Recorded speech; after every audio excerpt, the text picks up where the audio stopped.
Hey friend, welcome back to the show.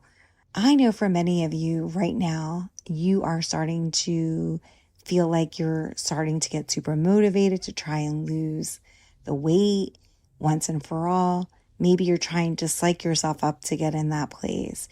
You are watching all of the most recent diet trends on TikTok, on YouTube, on any social media platform that you have.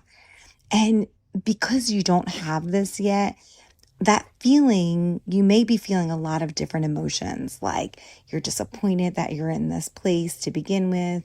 You may feel embarrassed. You may feel excited. You may feel this overwhelming sense of shame. And you might have that inner voice in your head saying things like, how did I get here in the first place? Like, is this my body? How did it get here? And you don't really know what you're doing, or you're kind of questioning if you're going to be able to do it for the long term. So that's what we're going to talk about today. We're going to talk about that you can't shame yourself into losing weight, that shame doesn't work when it comes to making a long-term health change. Shame ends up being counterproductive. Today's episode is going to focus on that often misunderstood role that shame plays when it comes to any health change. But in today's episode, we'll talk about it in the context of weight loss.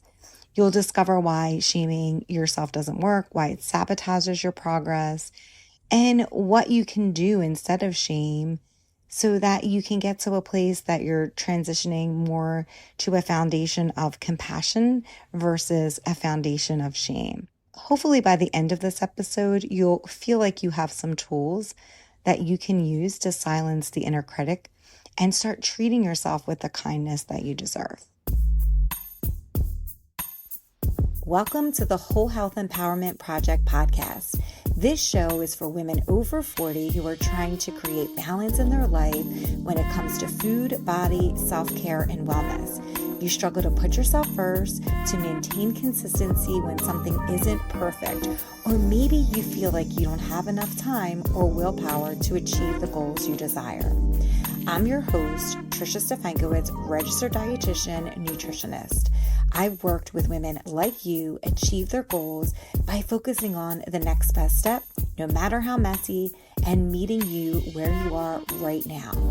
In this show, you'll learn practical information, actionable strategies, and mindset tweaks so that you can feel healthier, more comfortable in your body, and make choices that work for your life. Come join me in failing forward, one imperfect step at a time, into the journey of health, wellness, and self-care. Welcome to your new project.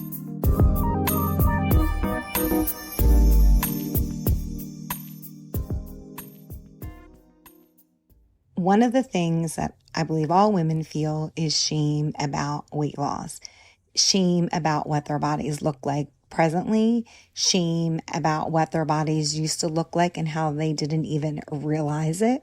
And so for many women, we all feel some sort of dissatisfaction with our bodies. An even greater number of women feel even more embarrassed or dissatisfied with their bodies if they've been classified as overweight or obese.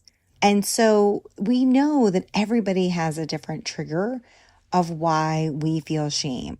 For many of us, we have this internalized criticism of our bodies based on how we grew up, based on years of dieting, the negative self-talk that we carry around, any unmet goals that leads to a cycle of self-blame. We end up telling ourselves these ideas, or we criticize ourselves by saying things like, if I just had more willpower, I'd be able to do this. If I was more motivated, I could have lost that weight. If I wasn't too lazy, if I wasn't too tired, fill in the blank.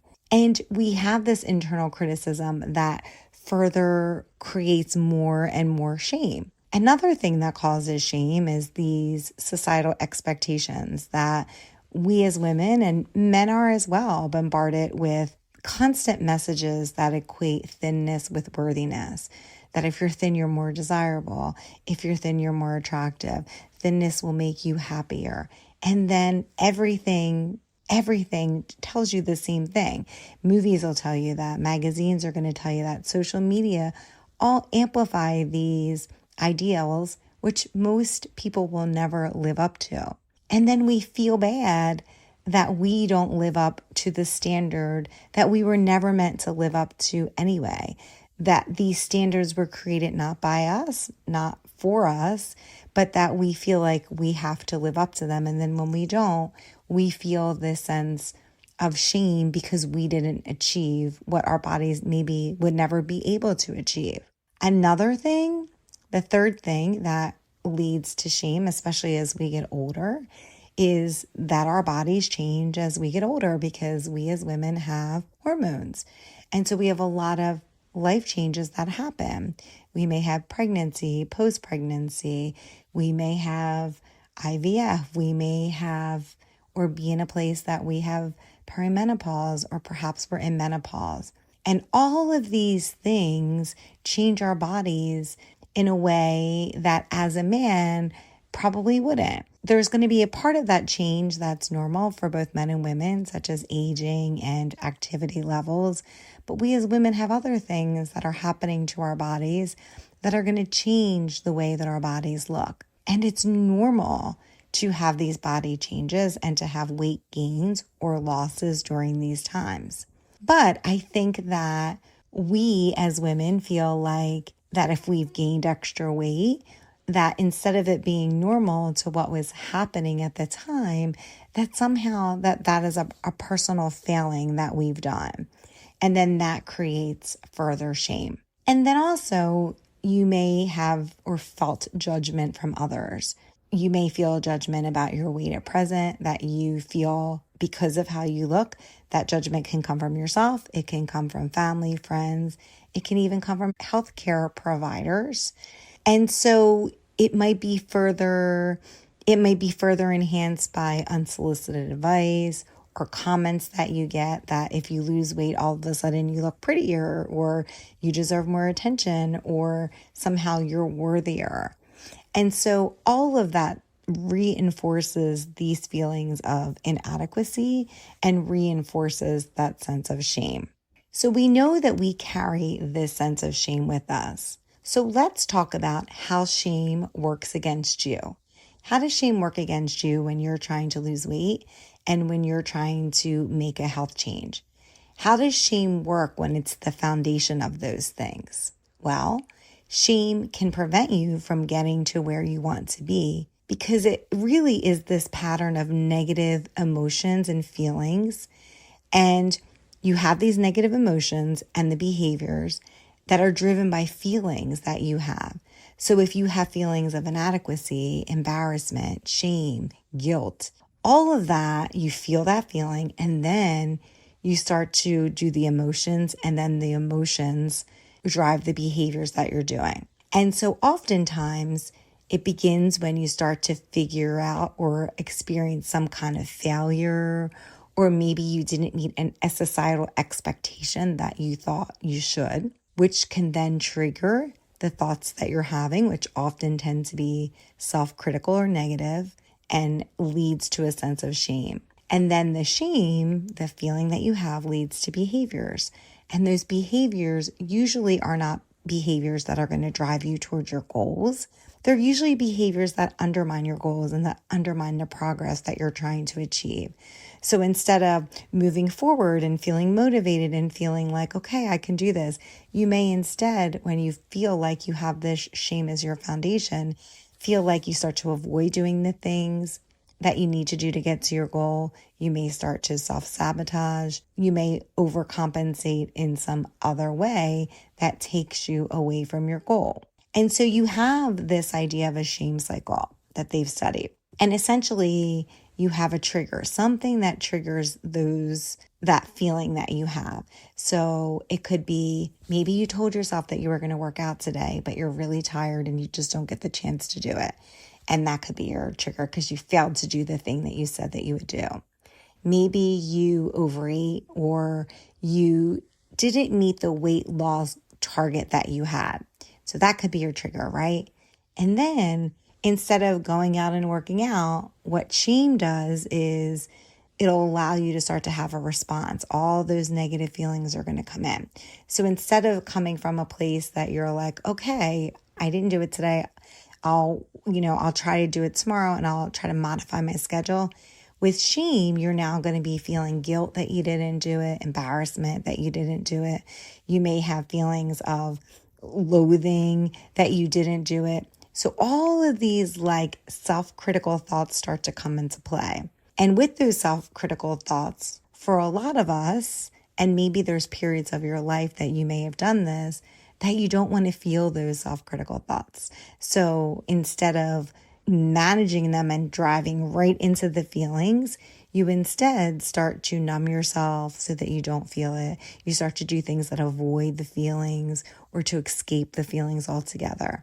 And many times this ends up being behaviors that are going to take you away from your goal. You might start overeating, avoiding things, like procrastinating, going more and doing things on social media that you normally wouldn't spend time doing, or just avoiding accountability in some way. And then what happens is these behaviors lead to more negative outcomes. So if you're not working out and you're eating more, maybe you don't feel that great.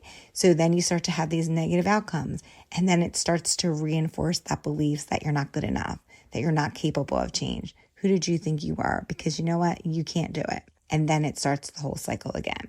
That's how shame works. And so as you can see, then shame will impact the health change that you're trying to create because it's going to reduce your motivation. It's going to erode that sense of confidence that you can do something. Now, all of a sudden, you're like, what was I thinking? I don't think I can do it. And it really makes it difficult for you to believe that you can succeed. It'll probably promote unhealthy coping mechanisms. Again, you may turn to food as comfort or doing something to numb yourself or escape the feelings that you're feeling. That could be skipping workouts, avoiding things that you know make you feel good. I mean, how many of us do that? I do that all the time. If I know if I just meditate, I'm going to feel better. If I just calm myself for 3 minutes, I'll feel better.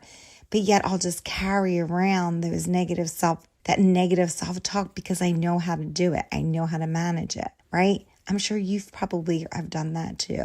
It also, shame impacts our health by leading to this all or nothing thinking that if it can't be perfect, then you can't do it, right? So you may end up feeling like you work out 3 days in a row and you do it perfectly, but now for the next 5 days, because you missed one workout and it wasn't perfect, then you can't do it. So it keeps you in this place that you have this all or nothing mentality. And then it creates this sense of inconsistency. So some days you do it, some days you don't, but it's never consistent. Where if you didn't have that shame and if you were able to be in a place that you could be more flexible, then it would be much easier for you to be consistent because you didn't have to be perfect. You just had to get it done. It also creates emotional barriers. And I believe that this is the biggest thing when it comes to weight loss and most health changes for people. It's not the physical weight, it's that emotional weight. And for a lot of people, that emotional weight is shame. It prevents you from being honest with yourself about what's happening. It prevents you from being honest with other people about where you are because you feel so bad about yourself that you don't even want to see it for yourself, let alone to be able to tell other people. And then that creates emotional barriers that you can't really see for what it is. And so it's very hard to change the behavior because you yourself can't acknowledge it. And shame also drives people to do things that perpetuate the cycle that they're trying to break. So you may find yourself in a place that you're emotionally eating because you feel shame, even though you don't want to do that. Or maybe you end up avoiding doing exercise or going to the doctor because you feel shame. And so the shame here is preventing you from doing the things that you want to do because of the shame and the judgment that you're scared to receive. So what do you do, right? What do you do if you have all this shame and it's preventing you from meeting your health goals? Well, compassion is the antidote to shame. Self-compassion is much more effective when it comes to achieving your health goals. And let's talk about why. If you're interested in doing anything with shame and reading more about shame, my gosh, you should pick up any Brene Brown book, because she is all shame. And she, with all of her research that she's done, she allows you to be able to accept shame and to see that it's a normal feeling that we all feel. But what shame prevents is, so if you find yourself in this place that you're seeking and having shame as the foundation for the health changes and the weight loss that you're trying to achieve, let's start to figure out what you can do instead of that. And what that antidote to shame is compassion, self-compassion. Self-compassion as a foundation is much more effective when you're trying to do weight loss goals or any health goal for the long term. And here's why. When you're able to come from a place of being compassionate with yourself, you can have more sustainable habits. When you start to approach weight loss with self-compassion or any change with self-compassion, you're going to be more likely to focus on small goals consistently rather than doing these drastic changes where you never see progress because it's inconsistent. So if you're able to come to a place of self-compassion, you're able to then focus on small, consistent changes that will lead to consistent action, which will lead to progress over time. The other way that self-compassion helps is that it reduces stress, anxiety, depressions, all of the things that interfere with you moving forward, right? So it has this improvement on your mental health. And then I think more importantly is that it encourages flexibility and it encourages resilience. When you're in a place where you feel like something has to be perfect, it's very hard to move forward. But if you're able to be more compassionate with yourself, then you start to realize that I had a setback, but that's kind of what happens, right? And it also helps to foster this growth mindset that we talk about a lot, that you're not going to end up in a shame spiral and go right back into self-criticism. But if you're able to be more compassionate, you're able to see the setbacks for what they are, be flexible, and then bounce back and get back on track versus feeling like you did something completely wrong, getting back into the shame cycle, and then preventing any movement from happening. If you want to learn more about shame, please pick up some Brene Brown book because she is a shame researcher. And I find her books to be so good when it comes to shame because it just makes you feel like you're not alone in that feeling. And if you have questions or if you are interested in learning more about this idea of shame, just shame in general, Brene Brown is a shame researcher and she does a lot of work into shame. And a lot of what she talks about as the antidote to shame is compassion and joy and finding joy in your life. And it's just really great because we all feel this way. And she really normalizes this feeling so that you don't feel like you're the only one isolated on this island of shame by yourself, that it's something that we all experience. So now that we've talked about why you want to progress from a foundation of shame to a foundation of compassion, let's talk about some ways that we can start to cultivate this sense of self-compassion and start to go from a mindset where you feel like you can't really do enough to a mindset that is expanding and that you feel like you are capable of making the health changes that you desire. When you start to feel less shame about your body and you start to feel less shame about yourself in general, you're going to start to feel mindset shifts. You're going to start to feel like you're creating and fostering a healthier relationship with yourself in general. So I think the first thing here is to recognize when you have these feelings of shame and really start to figure out what it is that's triggering it so that you can start to figure out how to challenge the negative beliefs that come with shame. One of the things that I've learned in therapy is always to name the feeling. And I think a lot of times we're in our head and we feel this sense of shame, but it comes very quickly. It comes so quickly because we do it so often probably that we don't even recognize it. And so if you're able to recognize it when it comes up, like if you hear yourself saying things like, I'm so dumb, I can't believe I look like this, how did I let myself get like this? Just acknowledge the thought and acknowledge that it's shame right there. Like that's a shame thought. And so once you can understand the root of it or some of what you're telling yourself, then you can start to address it. And then you can start to say, like, is that true? Is there something else that led to the weight gain that you had? Were you pregnant? Was it post-pregnancy? Did you do IVF? Are you having hormonal fluctuations? So that you can take the shame out of it and you can take the personal failure out of it. So you can start to ask yourself questions to start to challenge the beliefs that you have. And then you can start to be like, okay, would I say this to somebody that I loved? And if I heard somebody saying this, would I be okay with the way I'm talking to myself back? And sometimes with the shame, you may need to speak to somebody. You may need to kind of dive into the therapy. Like you may need to read books on shame or dive into podcasts or follow accounts on social media that deal with shame so that you can start to identify what shame may look like for you. And so again, I think knowing that sometimes I think a lot of times with health changes, there's shame is a big component of it, but we never quite see it for shame. And we just think that somehow it's a personal failing when in and of itself, there's something that's deeper rooted. When you start to get to this place that you're able to practice self-compassion, then you can start to see and acknowledge that you're human, that everybody has things that they're insecure about, and you're not alone in those feelings, that you're human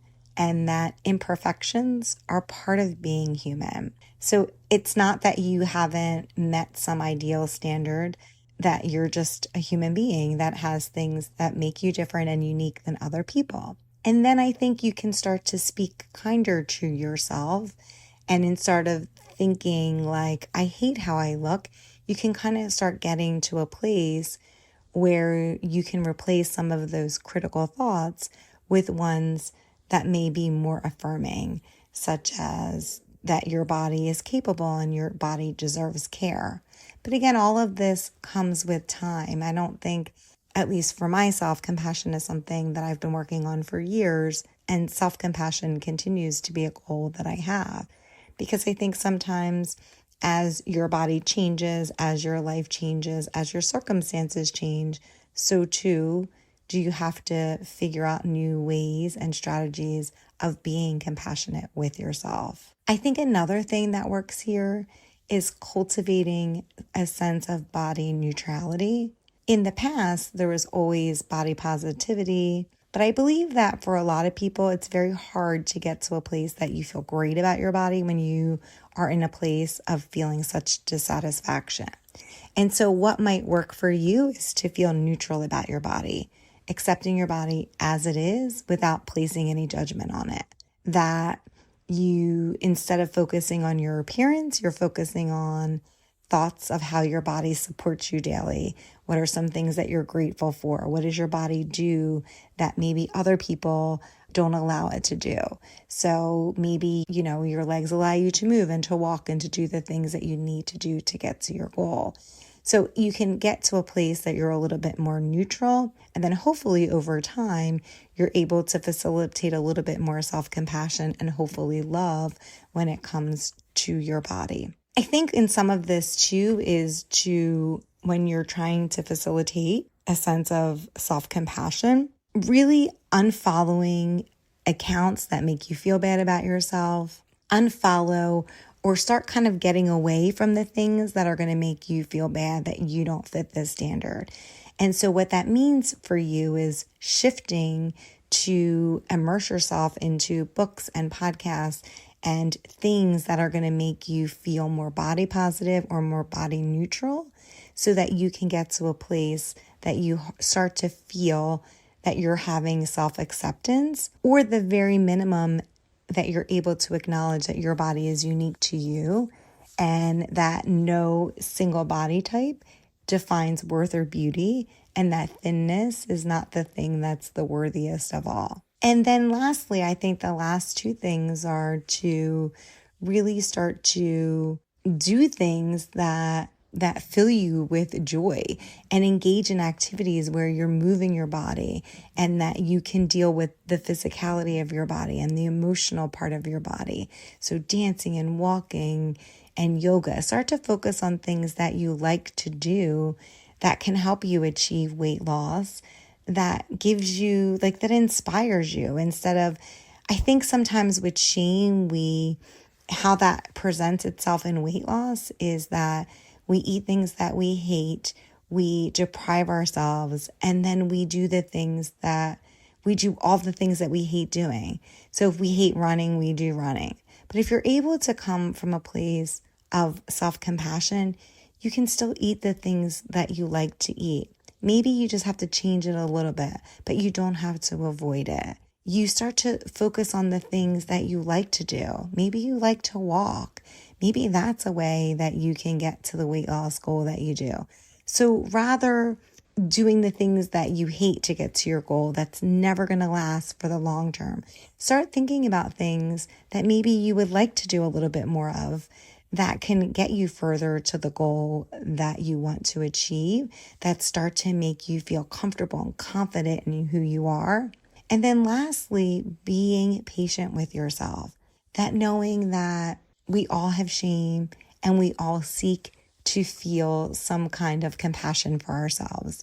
But if you're able to start to celebrate those small victories and give yourself grace as you work towards acceptance, then you're going to start to realize that your body is more than just its appearance, that your worth is inherent, and that you deserve to treat yourself with the kindness and respect that all bodies deserve. Your body is no different. So our final thoughts here, some final thoughts as we end the episode, is that let's start thinking about the transition of weight loss as a place that you're not just shifting from how you look to how you feel and how strong you are, but you're also shifting from a foundation that is less shame and more self-compassion. For women over 40 trying to lose weight, it's so much more than just the numbers on the scale and the calories or the macronutrients that you're consuming. It's about embracing your body's unique needs, your unique nutritional needs for where you are right now, and then treating yourself with the kindness that you deserve. When you start to let go of that shame and lean more into self-compassion, you can start to create that space for yourself where real lasting change is possible. I want you to remember that you're not alone in any of this, and you are absolutely capable of achieving the goals that you want, even if it's weight loss, even if you're over 50. But you don't need the shame and the weight of the shame holding you back, because for sure it will. So take a deep breath, start to think about some ways that shame is showing up in your life. Be kind to yourself and know that every step that you take towards your goal matters. And I know that you've got this. I know that you can do it. You just have to let go of some of the emotional weight of the shame and the physical weight of the shame that might be holding you back from doing what you need to do. I'll see you guys back here next week, and thanks again for listening. Thanks so much for listening to this episode. If you found value in this podcast, please rate, review, or subscribe on Apple Podcasts or Spotify. Don't forget to share this episode with your friends. Together, we can take tiny, imperfect steps towards creating the whole health we desire and deserve. Don't forget to grab your freebie. You can find the link in your show notes or over at trishard.com. I'll see you back here next week.